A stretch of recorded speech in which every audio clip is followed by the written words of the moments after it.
Education में। आज हम लोग पढ़ने चल रहे हैं छंद। तो छंद में 7 अंग होते हैं, तो हम 2 अंग आप लोग को पढ़ा चुके हैं। आज हम इसके आगे देखेंगे। तो हम आप लोग को गढ़ को कैसे पहचाने, ऐसे हम इसको चिन्ह को कैसे लगाया जाता है, तो हम बहुत ही आसान और बहुत ही सरल तरीके से हम आप लोग को बताएंगे। स्टार्ट करने से पहले अगर आप लोग चैनल पे नए हो तो आप लोग चैनल को सब्सक्राइब कर दीजिएगा। चलिए देखते हैं। छंद के तीसरा अंग है संख्या और क्रम। अब संख्या किसे कहते हैं? देखिए, वर्णों और मात्राओं की गणना को संख्या कहते हैं। अब देखिए इसमें क्या है, वर्णों और मात्रा, मतलब कि जो 1 2 3 4 होता है ना, तो उसी को बोलते हैं संख्या बोलते हैं। ठीक है। क्रम किसे कहते हैं? लघु गुरु के स्थान निर्धारण को क्रम कहते हैं। अब देखिए क्रम किसे कहते हैं? जो हम लोग जैसे होता है ना, लघु कहाँ लगाया जाए, गुरु कहाँ लगाया जाए, तो इसका स्थान जो निर्धारण किया जाता है तो उसी को बोलते हैं क्रम बोलते हैं। ठीक। अब देखिए इसका चौथा है गति। छंद के पढ़ने के प्रवाह या लय को गति कहते हैं। अब देखिए गति क्या होता है, जो हम लोग का जैसे छंद हम लोग पढ़ते हैं ना, तो जो बहुत लय में पढ़ते हैं, बहुत सुर में पढ़ते हैं, तो उसी को बोलते हैं गति बोलते हैं। ठीक है। अब देखिए 5वां है यति विराम। अब देखिए यति क्या होता है? जब हम लोग मौखिक कुछ पढ़ते हैं,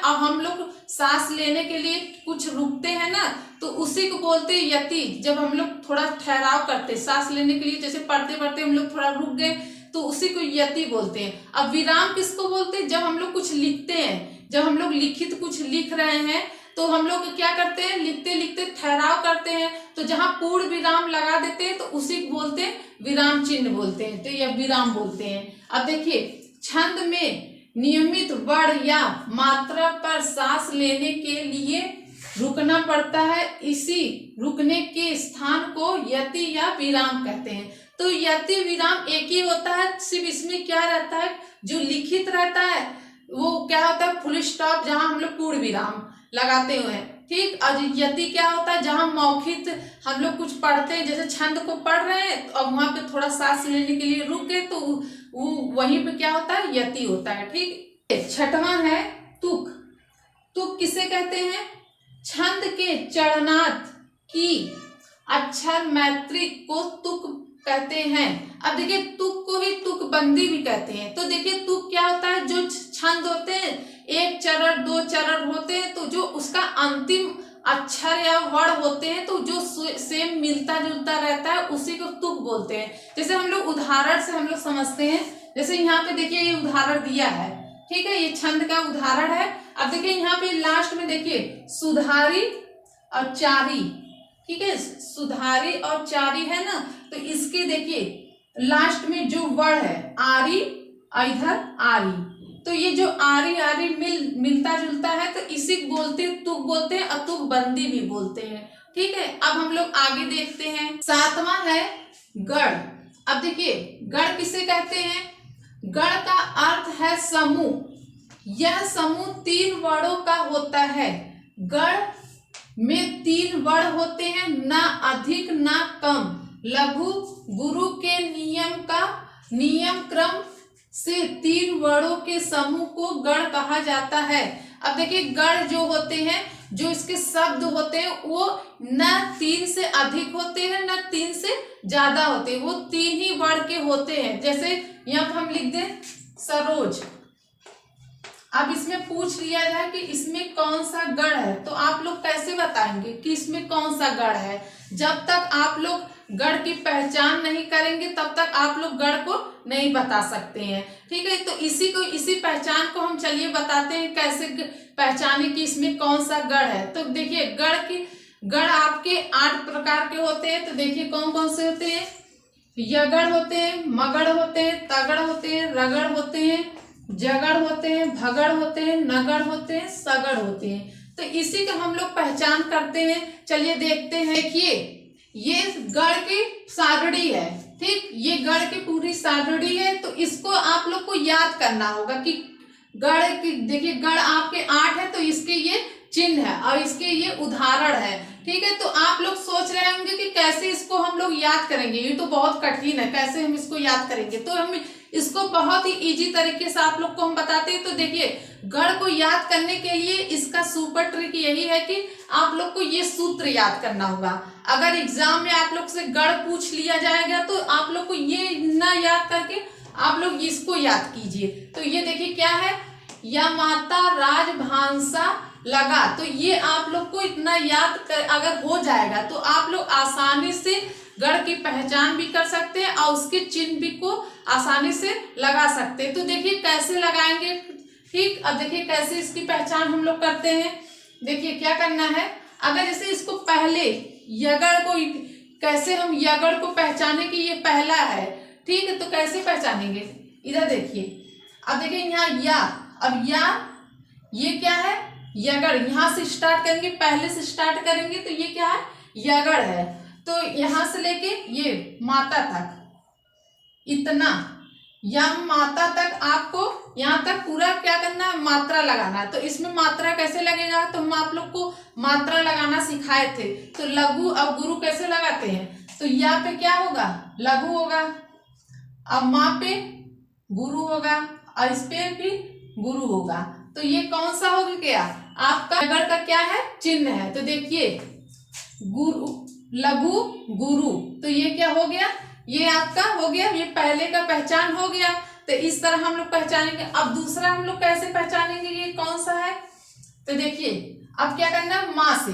अब माँ मतलब कि मगड़, अब मगड़ क्या है, ये आपका दूसरा है। तो इसका पहचान इसी तरह आप लोग को करना है।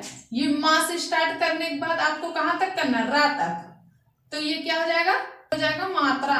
तो यहाँ तक हम लोग को क्या करना है, आपको मात्रा लगाना। तो कैसे लगेगा, यहाँ पे हो जाएगा गुरु, गुरु और गुरु। तो ये इसका, ये आपका मगड़ का ये चिन्ह हो जाएगा। ठीक, इस तरह आप लोग पहचान कर सकते हैं। अब हम लोग तीसरा देख लेते हैं, ये तगड़ का। अब ये ता से स्टार्ट करेंगे, ये दो खत्म हो गया, ये इसका हो गया। अब ये ता से स्टार्ट करेंगे। तो इस तरह आप लोग कर सकते हैं। अब देखिए ता, अब ता से लेके जा तक करेंगे। ठीक है, ता का तगड़ हो जाएगा। ये देखिए तीसरा है ना, तो ये तीसरा हो गया। तो इस तरह हम लोग पहचान करेंगे। तो इसमें कौन सा मात्रा लगेगा, यहाँ पे लगेगा गुरु, यहाँ पे गुरु और यहाँ पे लघु। तो ये देखिए यहाँ सेम है ना, इस तरह आप लोग पहचान कर सकते हैं। ठीक है, अब देखिए ये हो गया। अब हम लोग को रा से स्टार्ट करना है। तो यहाँ पे रगड़, रगड़ क्या है आपका, चौथा है। तो देखिए यहाँ पे रगड़, ये चौथा है। तो इसकी पहचान कैसे करेंगे, यहाँ से रा से स्टार्ट करने के बाद 3, ये भा तक ले लेंगे, इसको भा तक इसको मात्रा लगा देंगे। तो भा तक मात्रा लगाएंगे तो क्या होगा, यहाँ पे गुरु होगा, फिर यहाँ पे जा पे क्या होगा, लघु होगा, फिर गुरु होगा। तो देखिए यहाँ पे देखिए इस सेम है ना।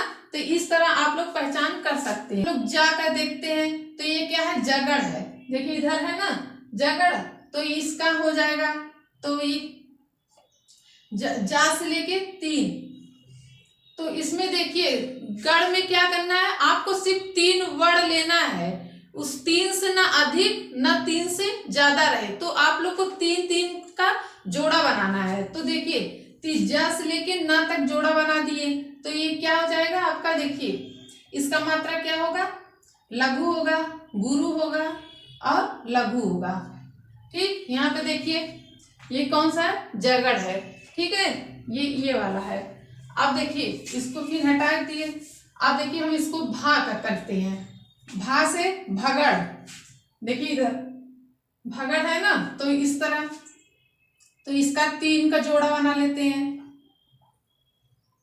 7 तक। तो यहाँ पे क्या हो जाएगा, गुरु हो जाएगा, फिर लघु, फिर लघु।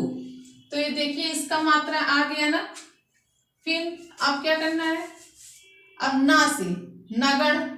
अब देखिए नगड़ है ना, तो नगड़ का हो जाएगा। तो इसका 3 जोड़ा बना लीजिए, 3 जोड़ा। अब इस पे मात्रा लगा दीजिए, लघु लघु लघु। तो देखिए इसका मात्रा की पहचान हो गई। अब देखिए अब सा, सा से सगड़, देखिए लास्ट वाला है ना 8वां सगड़।